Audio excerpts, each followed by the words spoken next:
इंदौर शहर में नाला टैपिंग के नाम पर करोड़ रुपए का घोटाला जग जाहिर हो चुका है। सबसे पहले प्रमोद कुमार द्विवेदी एडवोकेट मध्य प्रदेश कांग्रेस प्रवक्ता जी ने तथ्यात्मक ढंग से मौके पर ले जाकर किया था। बताया गया कि आज भी नाला टैपिंग के नाम पर पुरातत्व, ऐतिहासिक व धार्मिक महत्व के घाटों को समाप्त करके धार्मिक आस्था के साथ खिलवाड़ करने और घाटों को नष्ट करने का मामला सामने ला रहा हूं। जब हमारे संवाददाता द्वारा एडवोकेट प्रमोद कुमार द्विवेदी मध्य प्रदेश कांग्रेस प्रवक्ता जी से चर्चा की गई तो उनके द्वारा बताया गया कि पीलिया खाल के पास हंसदास मठ, केसरा समाज बगीचा, दास बगीचा, फिर गंगा बगीचा और फिर पंचकुआई मंदिर पर सैकड़ों साल पुराने घाट है। नाला टैपिंग के नाम पर ये समाप्त हो गए। लगभग वही बताया गया कि भूतेश्वर महादेव मंदिर के पास से पंचकुआई मंदिर सामने से आगे तक की स्थिति आप देखें। ये घाट धार्मिक महत्व के हैं। ये आज नाला टैपिंग कारण अनुपयोगी हो चले हैं। वहीं गंगा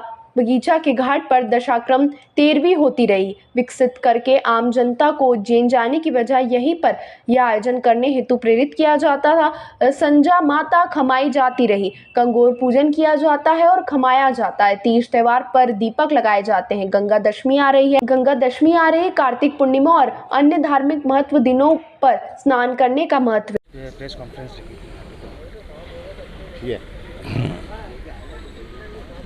ये पचकुइया मंदिर, हंसदास मठ, पीलिया खाल, दास बगीची, भूतेश्वर मंदिर, ये धार्मिक बगीचियों का एक क्षेत्र है। सिंहस्थ के समय हजारों साधु एक महीने पहले यहाँ आते, डेरा डला रहता, घाट बने वहाँ स्नान करते, पूजा पाठ करते। ये क्षेत्र एक तरीके से देखा जाए तो धार्मिक बगीचियों का क्षेत्र है। हजारों साधु संत यहाँ पर स्वाभाविक रूप से स्थान उपलब्ध होने के कारण, धार्मिक पूजा पाठ की व्यवस्था होने के कारण, इस घाट होने के कारण आते थे। आपने इसे नाला बना करके नाला टेपिंग कर दी और नाला टेपिंग करी तो ये गंदा पानी नाले में कैसे है, सूखे नाले में। जिस जगह का उद्घाटन मुख्यमंत्री करने जा रहे थे ये ऐतिहासिक रूप से नदी के रूप में है, तो क्या नदी को आपने बूड़ दिया? सिरपुर के तालाब का ओवरफ्लो पानी जो आता था ये यहाँ से होता हुआ पीलिया खाल से बहता हुआ चला जाता था, लेकिन इतने क्षेत्रों में उसका धार्मिक उपयोग होता था। आप मेरा हाथ के सामने की साइड पे देखिए, एक पैदल पुल है उधर, और उसमें पानी छोड़ने का और पानी रोकने का दोनों की व्यवस्था है।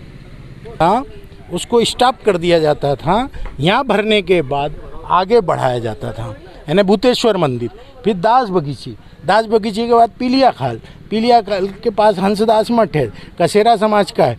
एक और बगीची है जहाँ पंडित उमा अवस्थी जी और ये पूरा हनुमान जी का मंदिर है।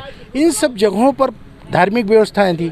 आपने नदी को ख़राब कर दिया, नाले के रूप में नाला ट्रिपिंग करके कर दिया।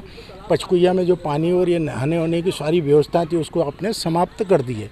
आपने धार्मिक आस्था के साथ खिलवाड़ किया है।